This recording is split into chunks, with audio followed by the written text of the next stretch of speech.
Hello and welcome to Forward, a podcast all about finding small steps we can take in order to move in the direction of our dreams. I am your host, Lydia Morales. So whether you're running, stumbling, or crawling forward, I am here for you. We're going to figure it out together and do amazing things.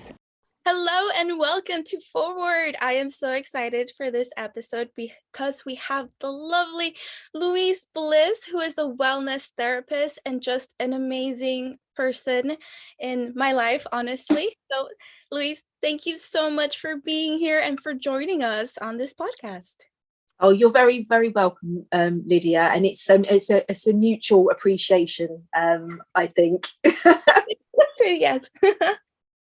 So before we dive into your journey as a wellness therapist, can you give us a quick overview as to what your business and life looks like right now? Oh, what it looks like right now, it looks completely different, Lydia, to how it started out. And I'm actually in a bit of a transition period at the moment. My background is complementary therapies, yoga facilitation, and where I'm at right now is at the point of creating programs and retreats. I'm looking to pull together everything that I've kind of worked on over the years and pull together in a program. And the theme is about creating time and space for you. So whatever, I've kind of got multiple strands going on at the moment. So, and I'm trying to tie them all in together with this overriding theme of that, creating time and space for you for whatever it may be. Mm-hmm. Oh, that's so beautiful. And I'm so excited for your retreats too. For the listeners, Louise is in London, am I right?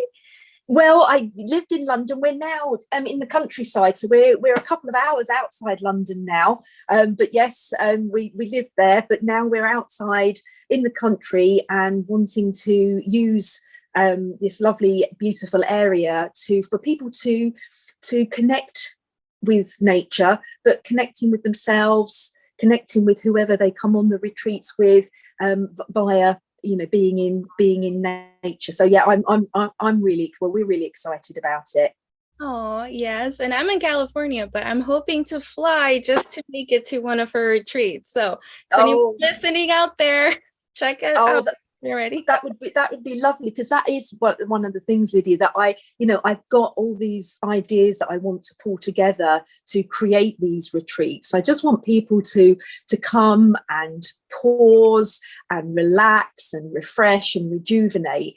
And whilst I've got all these ideas, I really want to work with lovely ladies like yourself and our other group of ladies that we meet on a regular basis. I want to work with other wellness practitioners, wellness therapists, so they can bring their unique offerings into space, especially now coming out of the back of the pandemic over the last couple of years, is actually kind of finding a kind of going back to how we did work before, but also kind of offering people not only online stuff, but also going back to face-to-face stuff. So I want to be able to do a little bit of both, really, and I really want to work with people like yourselves that come along, and whether we do something joint together, we do kind of a retreat together, or where people want to come and host their own retreat, that they can come here and utilize the countryside and the space. Mm-hmm. Oh, that's so beautiful, and I am so excited. But Louise, what inspired you to start this entrepreneurial journey and become a well-being therapist? Like, where does this? It's a really good question, Lydia, because I'm going back many moons now, so you may have to stop me as we're talking, because you'll go, well, how many moons are you going back now? So just to give you a little bit of an idea of how many moons we're going back, we're talking early 2000s. So I might be giving too much away about my age here, so we're going back to kind of that period, and for quite a long time. And when I say long time, I'm talking a matter of years, that I knew I needed to do something different. So I was in the corporate world, and I'd done various different roles leading up to a kind of a manager's position, but I needed to do something different. And the overriding thing that kept coming to me is I want to do something meaningful. But it took me years to actually get to the bottom of what meaningful meant. And I don't know how, why, or when. I really can't, because I'm quite good at recalling stuff. But reflexology came to me, and I cannot say where it came from because I'd never had a reflexology treatment and really didn't know too much about it. So I'd done a little bit of research, and I kind of fell in love with the concept of what reflexology did, its the background, the culture, etc., and how it could potentially help people and on their well-being journeys. So with not much research for me, I actually then started to research colleges that did the courses. So and I found one, and it's a standing joke with where I chose to go to college, is that they said that I walked in with my clipboard, and it was like I was interviewing them about the course, and it was quite funny looking back now. But I really wanted to take it seriously. I felt like it was going to lead on to something, but obviously it was so early on. So reflexology found, I would say, most probably being philosophical about it, reflexology found me, and that's how the journey started. Wow. That's a really good story. I didn't know that. Well, going back to that, Lydia, is that you said that how did the entrepreneurial journey start? And going back to then, I wouldn't even identified it as an entrepreneurial journey. It was a journey that I needed to go on to find what I wanted to do, and so much has progressed since then, and different courses that I've done since then. So yeah, and that question about what is an entrepreneur is an interesting question, but maybe that's another time. Yeah, of course. And well, what do you think are the core things that have gotten you to where you are now? Because it seems like the journey started very early on. It did. Kind of just fell into it. Like you said, it found you. But what would the core things be that helped you get to where you are now? I think making that decision to actually make the change. And I think it's that old, I have this passion. I want to write a book. If I knew now what I knew then. And I it keeps coming back to me. But what I wish I had kind of known then was that to ask myself, kind of coach myself in a way, is like, what I knew I wanted to do something meaningful, but be quite specific. And I wasn't. It was like, I need to do something different, and I just kept going, I want to make a change, but did nothing about it. And so the core, the kind of the what's the word that I'm looking for, the transformation or the catalyst was making a decision. So making a decision to actually study reflexology, and then going from there. And then the other thing is actually doing some homework, doing some research into the right courses for you. So finding the right fit for you to start your kind of your study journey. If you're going into something completely different, which I was, corporate world, into doing something in the wellness and well-being industry, I identified at the time as a complementary therapist, and still have that. But I think well-being and wellness kind of is like an umbrella for lots of different things that I've done over the years. And the other core things is actually surrounding yourself with like-minded people to encourage you, champion you on your journey. And I'm sure there's many other things that will come to me as we talk or afterwards. But I would say, if you wanted just a couple of things to start off with, they were the core things. And it's an ongoing, this journey is ongoing. To me, it's, you don't get to, I've done that now and I've done that now. It's just a continuous journey. Absolutely. And I think that's what makes it so special too, because it's just how it unfolds as Absolutely. you walk to it. And I thought it was really interesting that you mentioned that it was one of the core things was to actually make the decision to do something different.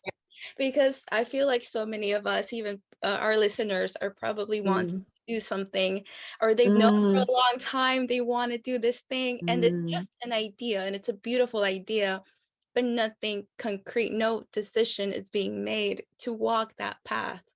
And mm. I think it's really amazing that you actually saw the path and you're like, I'm gonna walk the path. Even though I didn't know where the path was, and if the truth be known, even now, where is the path, going? And it has changed, and some of the changes over the years have been quite subtle. And kind of what's come up recently is a bit a bigger shift for me, and have been kind of taking on different aspects, pulling in together what I've learned over the years, but pulling them together in a different role. Mm-hmm. Absolutely. It's so true. Oh, thank you for sharing that. That's okay. And so, what are the things you weren't expecting from this journey? Just from this going on this path that you weren't really doing before? um because at the beginning it seemed such a long time ago, and I was so excited about learning something new that there was no kind of surprises, and I didn't have any fear attached to what I was doing at the time. I was going with the flow. I was excited.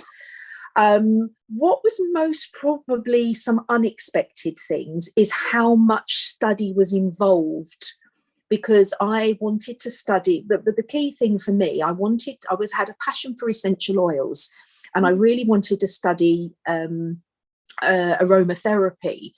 But I didn't want to necessarily do massage. I wanted to study the oils to actually blend to work with reflexology. So I wanted to do like aroma reflex. But there wasn't, and I think there are now, but there wasn't really many courses out there that were essential oils only. So I ended up doing a massage course, an aromatherapy course, which included the massage and learning the oils. So it surprised me that there was a lot more to it and a lot more scope that you could go and study. But I underestimated the anatomy and physiology side. And I don't know if you, with your line of work, what Yeah. was involved. But I absolutely loved it, and it was kind of a really good part of the journey, and I love the study, and I love learning about it. So that's kind of going back to the beginning. What has surprised me, or what was unexpected as I've gone along? I think what's unexpected is most probably, if I'm being honest, is myself. That I am carrying limiting beliefs about what is possible.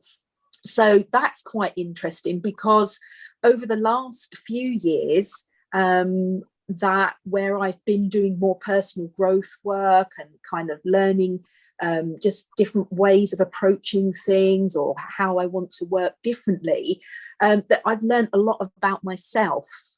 And some of those things have been quite surprising, that beliefs that have come up that I didn't even know were there. So I was working on the conscious beliefs, and then these unconscious ones started to come out of the woodwork. So that's been unexpected.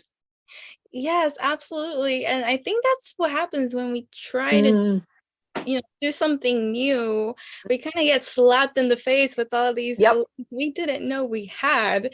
And then we're left with, oh my goodness, like, where did this come from? How do I get rid of it? Absolutely. Yeah. Oh, and I love that we're going into this, because my next question is actually if you have any habits or rituals that you do that keep your mindset on track and keep you moving forward, especially with those limiting beliefs that we all have. Absolutely. That's another good question, Lydia, because as holistic therapists, well-being therapists, holistic entrepreneurs, whatever our kind of title or role it is, we can sometimes kind of, oh, I don't know, like lose ourselves sometimes, and we're busy wanting to help other people, but we don't always have our own well-being at the forefront.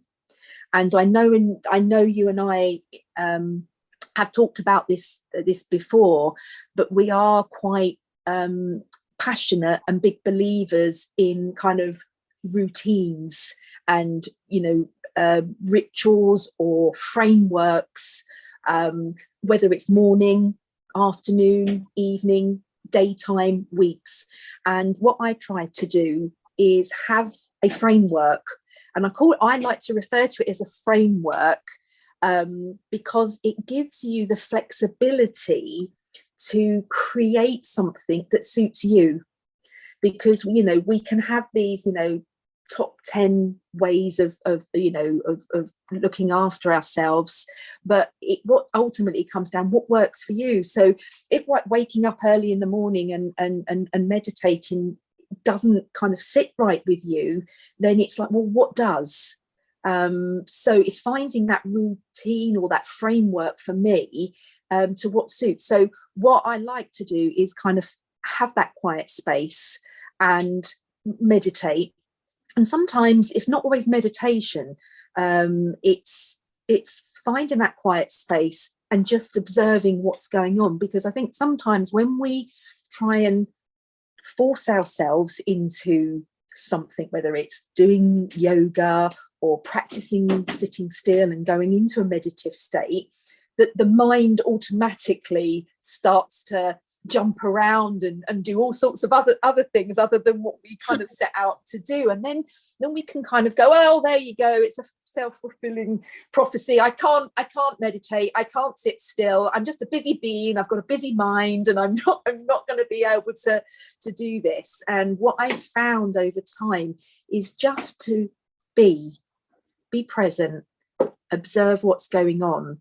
And I found that really helpful. I also love planning, but what I've done more over the last few years is planning with purpose, is actually being really clear with my vision, being clear with my goals, and stripping out what is surplus. And kind of a part of my kind of framework of the day is actually some positive words, along the lines of being grateful for what I have, because sometimes we can lose sight of what we already have, and we're already kind of rich inside with love and connection and lots of wonderful things and opportunities, but we're busy looking and searching. So I like to kind of try and, I suppose, ground myself, for a want of better word, to be in the present and grateful for what I have, but then also have some affirmations around, or words around, may this day be amazing, may I attract wonderful people, opportunities, connections, but in line with my vision and in line with my goals, and also in line with my family's vision and my family goals. So just to make sure that you kind of don't go off too much off on a tangent. And then the other thing for me is about creating that time and space, which I'm so very passionate about, is that creating that time and space to do the things that you need to do, because there are things that we need to do that we don't want to, and we could really kind of give in and say, oh, I'm going to do the things that I feel passionate about, but there are stuff that we just need to have done. But then I break it down into what I need, what I want to do, but then also love to do, and try to have a balance. And yes, it doesn't always go to plan, stuff happens, but I think by giving myself that quiet space, some planning time, and those kind of positive words, and kind of setting the scene for the day, that certainly helps. And there are other things, but that's just giving you a bit of a flavour. Oh no, and that's wonderful. Those are really feel like empowering things for you to do, especially if it's on a consistent basis. And I really love the idea of your affirmation, the way you said your affirmation, like, is it thank you for having like a good day, like that's your intention. And I think many of us when we wake up, our intention is, I want to go back to sleep. Mm. Absolutely, and I'll be honest with you, you picked up on the word consistent, and I try to do it as much as I can. And there are days when I've got up and I haven't kind of followed through with the framework, and it does go a little bit haywire. But it's then kind of bringing it back again. But I also think it's about accepting that life, life sometimes is in this wonderful flow, and there are other times that life chucks us these curveballs that we have to find challenges with, or we have to deal with these challenges. But it's not to kind of beat yourself up with a stick or whatever the different sayings are, but be harsh on yourself, that if you don't do your routine or your framework or whatever, then that's okay. Because what you need to check in with yourself is like, right, how are you feeling? How do you want to feel? What can you do to do that? So if you don't feel like meditating today, and you don't feel like doing some yoga, and you don't feel like journaling, and you don't, well, what do you want? What is it that you're looking for? And then ask yourself, and then be honest with yourself. So it could be, I want to read. I want to go for a walk. I want to go to a museum. I want to do something different. I don't want to try a different flavored ice cream. I don't know. But what is it that you want to do? And I think that's what we sometimes forget. We get caught up in trying to create structure, which, don't get me wrong, we need sometimes, but it's okay when we come out of that structure sometimes. Absolutely, because life happens, It and does. days are different sometimes. Some days are busier, some days it's like it's such a peaceful day, and then there's chaos the next. So absolutely. Right. So go ahead. No, I was going to say, and that kind of leads on to, and I know we've discussed this before about seasons and moon phases, and I think again we underestimate the cycle, the natural cycle of life, and the natural cycle of seasons and the moon phases.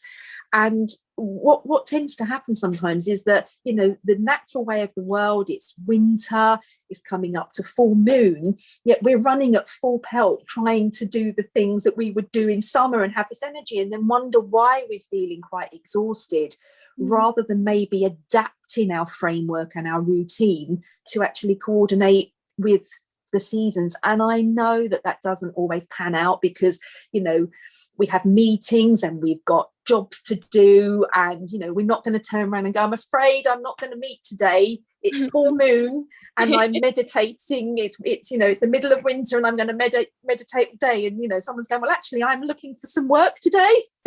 I'd like a treatment, I'd like a massage, we're in the middle of a retreat. But it's actually kind of where you can plan, like we were talking, plan on purpose. If you can take in those elements and build it into your day, or your week or your month, your season, then you might find that things do flow. So beautifully said. Oh, thank you. And speaking of that, actually, what do you tend to do when you start to feel stuck in business or in life? Good, again, really good questions, Lydia. So there's two ways that I can answer that. One is that I dig deep and I find that go back to the things that I feel comfortable with, checking with myself how I'm feeling. Or sometimes it's that allowing that monkey mind to actually take you on a spiral and go, oh my goodness, I'm stuck, I'm not going to be able to move forward, and you can do all that negative self-talk. But what I really, and I do feel that I need to work hard on that, is to actually kind of talk to yourself as you would a friend. And try and be a bit compassionate. And it does, I'll be totally honest with you, Lydia, it doesn't always work. I can still spend the time berating yourself, and that you're never going to be able to move on because you're not technically minded, and you're not going to be able to make this connection because of that, and I'm not going to be able to do that because of this fear or that belief. But again, it goes back to the awareness. And if you're kind of aware of what's coming up for you, it's then giving yourself then the time to try and process it. And I am one for over analyzing things. I am one for overthinking things. And sometimes that can, it can be useful, but sometimes it can be detrimental. But I think if you then utilize maybe the gift of time to say, okay, you could spend half a day, a whole day, the rest of the week, the rest of the month being concerned about this or what's keeping you stuck, or you can make a decision. So you could give yourself the kind of overthinking, overanalyzing time, and then decide, right, okay, you've had long enough now to go through the pros and the cons of whichever way. What is it that you want to happen? And then start. So it goes back to that, what we said right at the beginning, is making a decision. How do you want to feel? What do you want to happen next? And take the appropriate action that feels right for you at that given time. Mm-hmm. Oh, that's such wonderful advice. And I think that everyone at one point or another really needs to hear that, because, it, like you said, giving yourself that time and space and that understanding, like you're not going to be, what's the word? To be so harsh on yourself. Like, so many of us feel stuck, and then we're harsh on ourselves, feeling stuck. And I think it needs to come from a place of empathy and understanding and knowing that you're gonna move forward, even even if you're crawling, but slowly but surely. So thank you for saying that. No, but it's like baby steps, isn't it? It's like, I don't know, we have this thing sometimes, and again, I can't tie everybody in with the same brush, but we kind of look at other people and what they've achieved and what they've done, but they started somewhere. And people do get stuck, whatever walk of life or whatever type of job, or even however much training you've had on something, because we're constantly learning and we're constantly growing. And I think that is what we underestimate. Going back to the unexpected question, I think that's what we underestimate sometimes, is that as we grow and as we evolve, we change, things change, but then we become then harsh on ourselves, because we go, oh, we should know that by now, we should have been doing this, we should do that. And you're like, well why? So for me, I think, and I don't, I get cross with myself that I would say to somebody, treat yourself as you would a friend, but find myself being very unfriendly to myself. But I think the more you catch that, the more you can help yourself. So you can either say yes to, am I going to be mean to myself today? You can go, well, yes or no. And then try to be a little bit more friendly as the day goes on.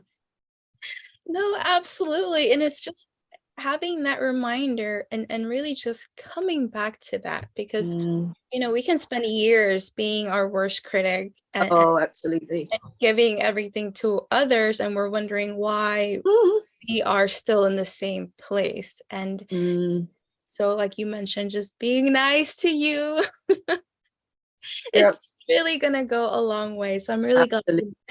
And what advice do you have for those that want to follow in your footsteps, that want to be wellness therapists or want to go into reflexology? I would say, ask yourself like a series of questions, like what is it that what is it that appeals to you about it? Why do you want to go into this?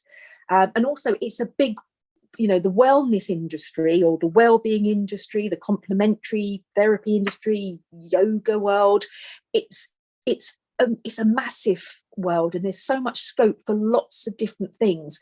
So potentially do your homework. What is it? And it will evolve. You might, a bit like me, I'm just going, all I'm ever going to do is aroma reflex. That's all I'm ever going to do. And I don't know, 100 courses later, I am most probably slightly exaggerating there, though if I went back and had a quick look, I might not be exaggerating. It might be 200 courses later. but you know, you need to start somewhere.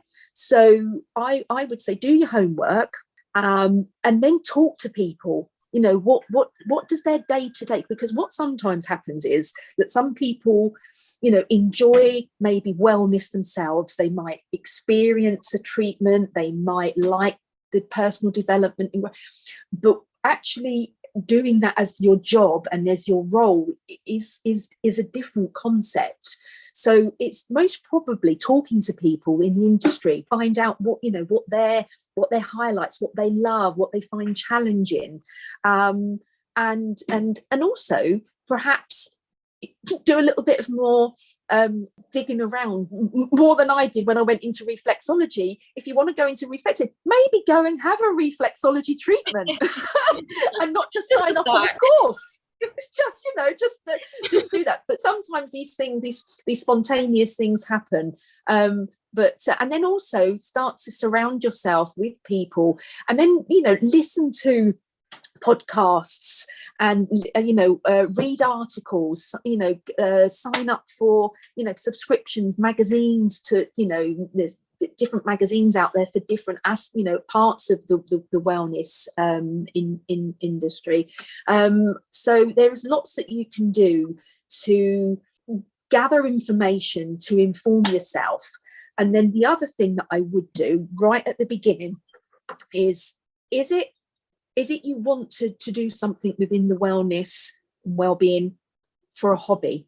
Would you like it to be something that you do on the side? Is it like part-time or a side job, hustle? Or is it something you want to explore to actually go in to do as your full-time business?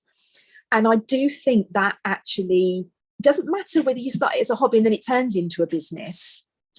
But the mindset shift, I believe, and it doesn't necessarily, you know, be different for other people, but I think that helps you make some decisions along the way of how you invest your time and your money.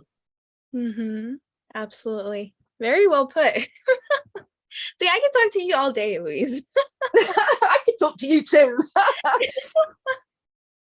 But do let us know, where can people find out more about you? Where can they go to look for whenever your retreats are ready, or if they want to do a session with you?